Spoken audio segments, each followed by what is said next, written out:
ఒక 30 రోజులు మనం షుగర్ తినడం మానేస్తే ఏం జరుగుతుందో తెలుసా? నేను చెబుతాను ఈ రోజు. ఎండ్ వరకు ఈ వీడియో చూడండి అండ్ మీ ఫ్రెండ్స్ గానీ ఈ వీడియో షేర్ చేసి సబ్స్క్రైబ్ చేసి సపోర్ట్ చేయండి. ఇంకా ఆలస్యం చేయకుండా టాపిక్ లోకి వెళ్ళిపోదాం. ఫస్ట్ 1 నుంచి 3 రోజుల్లో ఏం జరుగుతుందంటే మీకు హెడ్ఏక్ వచ్చేసిద్ది, మూడ్ స్వింగ్స్ అనేది చేంజ్ అయిపోతాయి, ఇరిటేటివ్ గా ఉంటది మీకు అండ్ స్లీప్ గానీ సరిగ్గా పట్టదు. ఎందుకంటే ఇలా జరిగేది షుగర్ అనేది అట్రాక్టివ్, అంటే అదొక ఎడిక్షన్. సో సడన్ గా మానేయటం వల్ల ఇలా జరుగుతుంది.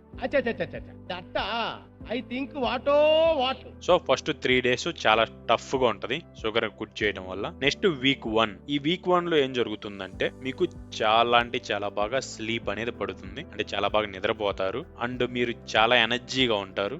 సో మీరు న్యాచురల్ గా ఎనర్జీ అనేది గెయిన్ చేస్తారు, చాలా ఎనర్జెటిక్ గా ఉంటారు. నెక్స్ట్ సెకండ్ వీక్ లో ఏం జరుగుతుందంటే మీ స్కిన్ అనేది చాలా గ్లోగా అనిపిస్తుంది, క్లియర్ స్కిన్ ఉంటది అండ్ మీ డైజెషన్ అనేది ప్రాపర్ గా అవుతుంది.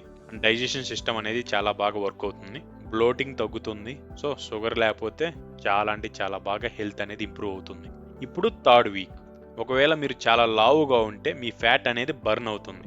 సో ఎందుకంటే ఆల్రెడీ మీ బాడీలో చాలా ఫ్యాట్ అనేది స్టోర్ అయి ఉంటుంది ఈ షుగర్ వల్ల. సో ఆ ఫ్యాట్ అనేది బర్న్ అవటం స్టార్ట్ అవుతుంది. ఇది ఒక మేజర్ బెనిఫిట్ అని చెప్పవచ్చు. Coming to fourth week, me brain అనేది చాలా షార్ప్ గా ఉంటది, ఫోకస్ గా ఉంటది, ఏదైనా డెసిషన్ గానీ చాలా స్ట్రాంగ్ గా తీసుకుంటారు and critical thinking and logical thinking ఇవన్నీ పనిచేస్తాయి మీకు. కొంతమంది డయాబెటీస్ ఉంటుంది కదా, లేకపోతే పీసీఓడితో చాలా మంది లేడీస్ బాధపడతా ఉంటారు కదా, ఇది ఒక లైఫ్ చేంజింగ్ మూమెంట్ అని చెప్పొచ్చు షుగర్ మానేయటం వల్ల. అలాగే మీ చర్మం అనేది చాలా గ్లోగా అవుతుంది. నేనైతే ఈ ఛాలెంజ్ అయితే ట్రై చేస్తున్నాను, సేమ్ మీరు కానీ ట్రై చేయండి. మీ లైఫ్ లో కానీ అండ్ మీ హెల్త్ లైఫ్ లో కానీ చాలా చేంజెస్ చూస్తారు. ఐ థింక్ ట్రై చేస్తారు అనుకుంటున్నాను. Thank you.